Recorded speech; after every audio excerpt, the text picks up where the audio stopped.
Oh shit. All right. Does it spray?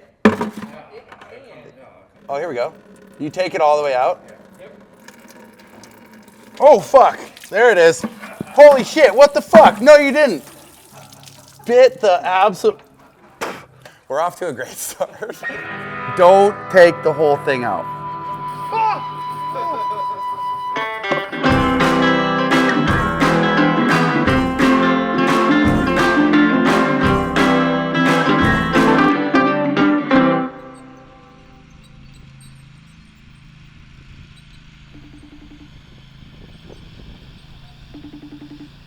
B, what's up, brother? What's up, Dean? I'm here at my home in Nova Scotia, here with my 2002 Tacoma. It was my dad's truck. It's just really near and dear to my heart. And when I started talking about wanting to work on it, your name kept coming up. Take the intimidation out of popping the hood. Why don't you hop on a plane down here and we'll just dig into it? All right, I love it, man. I'll see you hopefully in a few weeks. Okay, sounds good. All right, adios. See you, V. All right. Bye, dude. V at Squirrel Concepts, what a legend. Yeah, I want to keep this thing running forever. Whole bag of bones.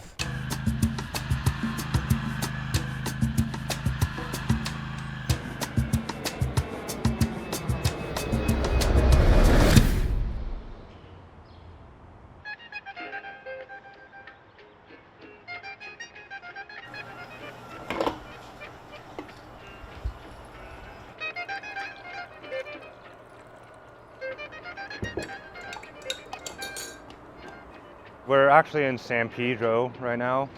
You drive around here on a Sunday, it's classic cars everywhere and people on their Harleys, you know. Everyone's super friendly, super helpful. 2 bridges, 8 minutes away, and we're in downtown Long Beach.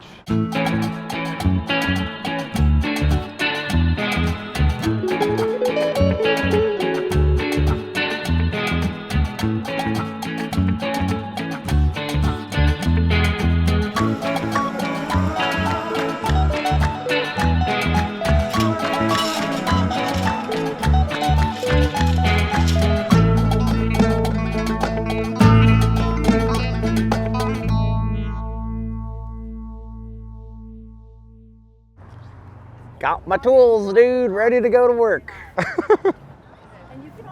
V, what's up, baby? What's up, Dean? Good to see you, pal. Yeah, good to be back in the nest. Yeah, man, welcome to my side of town. It's been our home for the past 5 years and we're making it work. You know, it's obviously not an auto shop space, but the clean team's running around today. They were looking at you. Who's that? It's my security guard. Full-time security, 24/7. His name's Steve. He's been here since before us. We don't have, you know, like the nicest tools or top-of-the-line stuff. We don't have really a nice shop. We're in this crappy alley down here, you know, but we've made it work with what we have. Round peg in a square hole. Yeah, exactly. Dude, show me. Let's see the shop. Yeah, for sure. Come on in. I pull a lot of inspiration from shops in Japan. They work in really small, cramped quarters. Some of the best shops out there, you don't need a lot to get started. Squirrel Concepts is a team effort that Mark and I have been building together from the start.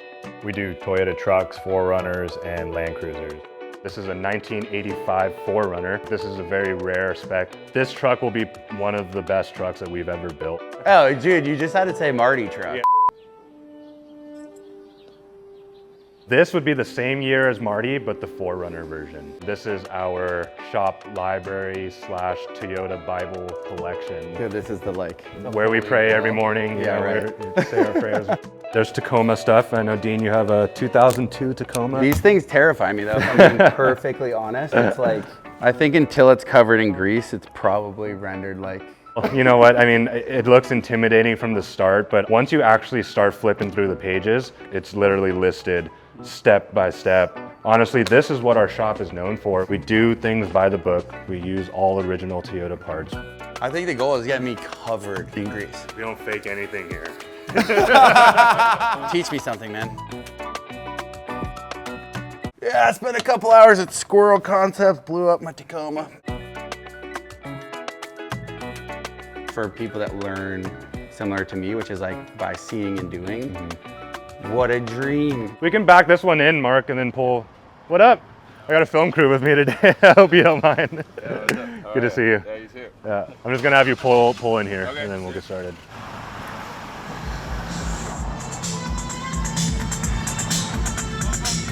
Hi, how's it going? I'm Isaac Lopez. This is my 1991 Toyota pickup. We're gonna do an engine swap, hopefully a 3.4, and then get it running right. The Squirrel Concepts, they're all about Toyotas, you guys. They're family. That's all they are. We're getting tacos.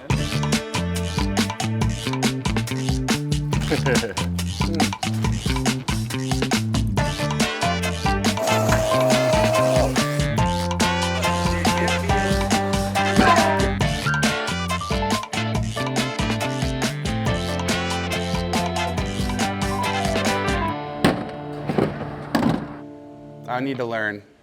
If you really want to know what you're doing, you got to take the time to kind of study the intricacies of how an engine works. What are these different components doing, you know, to make an engine run? Let's start by following the air. The air gets sucked into the engine through this meter. It's called an air mass meter. It sends a signal to the computer saying, okay, air is entering. And then it comes through here into the throttle body. The throttle body, when you hit the gas, it's opening and closing. The computer also senses that. As the air comes in here, it starts to mix with fuel. So you have fuel injectors, 1, 2, 3, 4, one for each cylinder.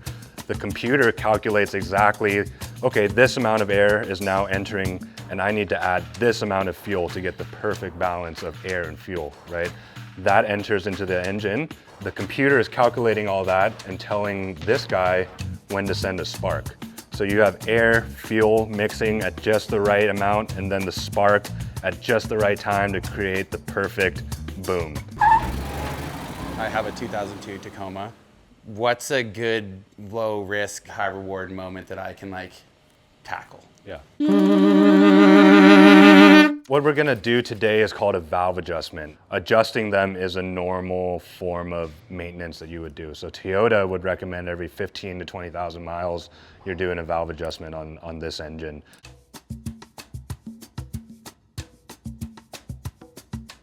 So these are called feeler gauges, specifically cut to a certain thickness. This is 8/1000ths of an inch thick. This one is 12/1000ths of an inch thick, you know? And that is exactly the gap that we need to adjust our valves properly. Let's get in there. So yeah, I'm just gonna start disconnecting some air lines and stuff and get this out of the way.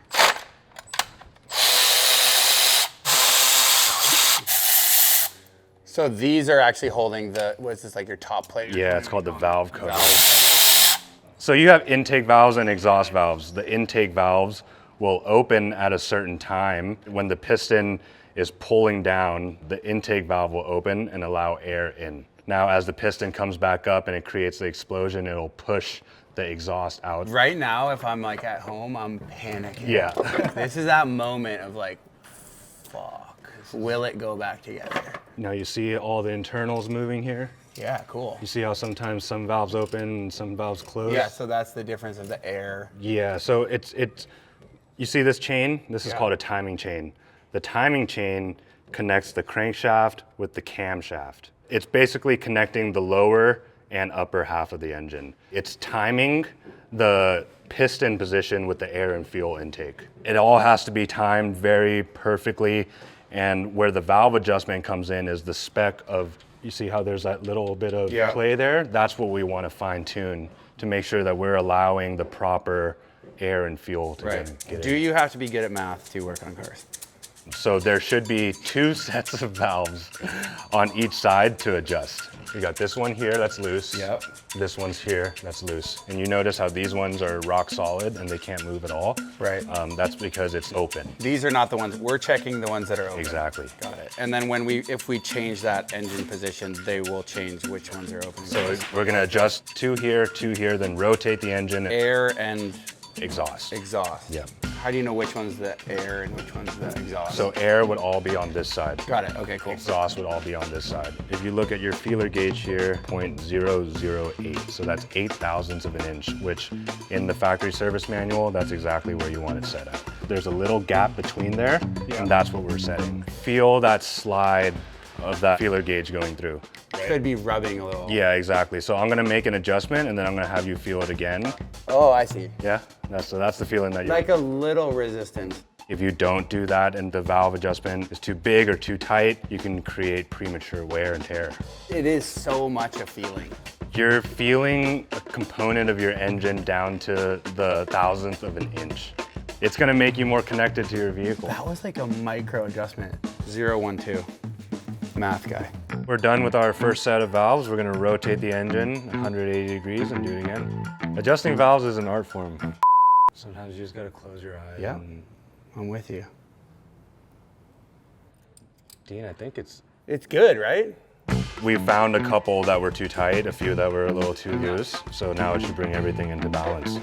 Boom. Boom. We did the valve adjustment, all that's left is to start it up and see if it blows up or not. Purring. Sounds really good. It's an intro to the inner workings of the engine. You know, you're not gonna walk away with full knowledge today, you know, but now you're just that much more in tune with what's going on inside your engine. That step of like just starting is usually the biggest barrier to doing any one thing. So it's, yeah, thanks for that. 3, 2, 1. What sucks is I broke the axle in this, so it's like, it's only 3-wheel drive. There we go.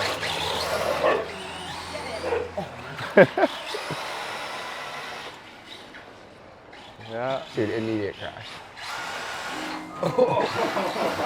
It might have been an accident on my parents' part to like buy me an RC car, but I really just went to the moon with it, and I was that 13-year-old kid that had all the knowledge, you know.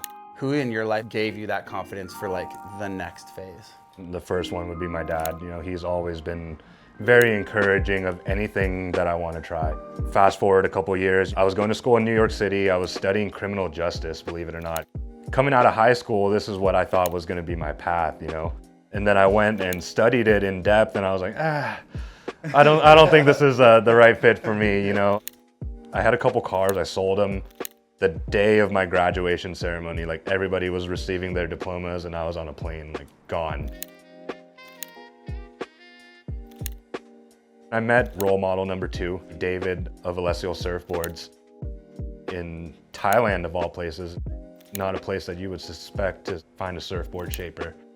It started just like your classic apprenticeship would, you know, like I was intrigued. I showed up at his doorstep every morning with coffee and donuts, you know, to the point where he's like, okay, well, this kid's probably not really going anywhere.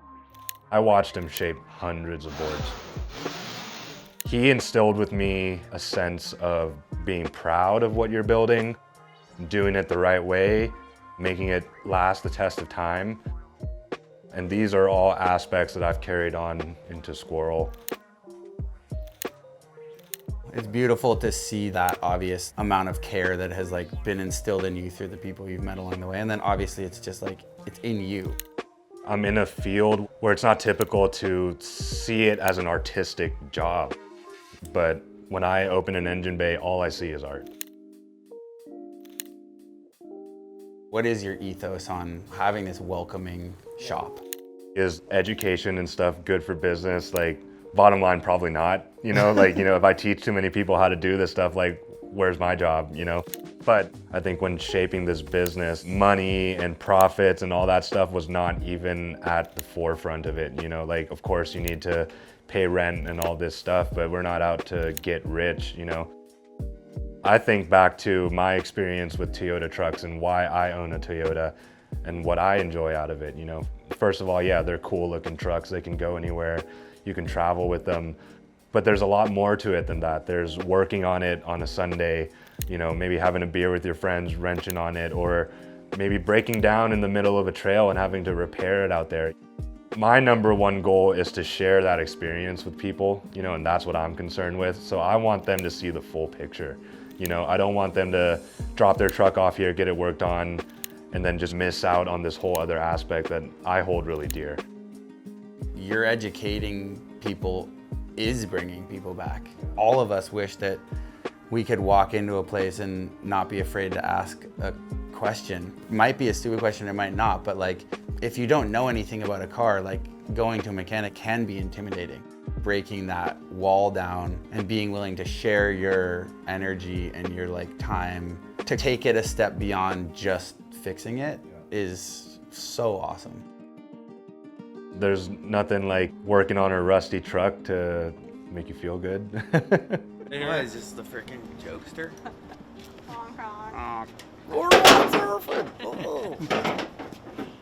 Cool, Kate. Cool. Yeah, what Very are cool. we doing, dude? We're going surfing! Dude. Let's go.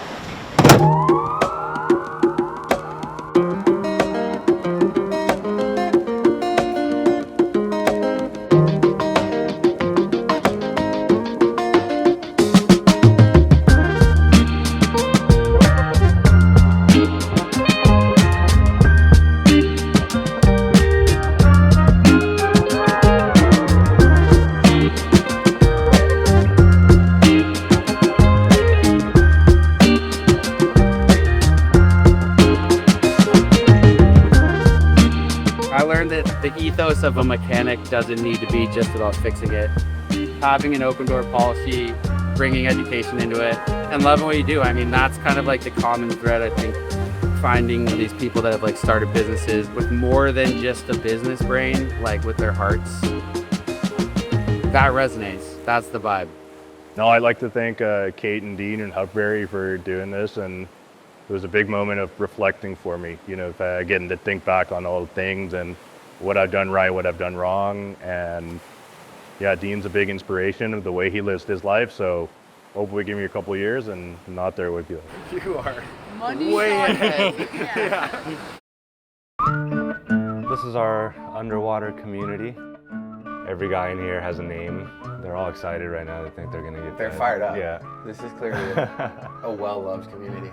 These two right here, those are my favorites. That's Maverick and Goose. There's Peter, Paul, there used to be Mary. We're kind of at capacity right now of how many fish that we can have. So we bought him because he eats snails. We had a snail infestation. We got this guy, he ate all of them. I think we pivot and just make this a fish tank show. It seems like we should just completely pivot right now. Cool. Screw the trucks, we're going in on the tank.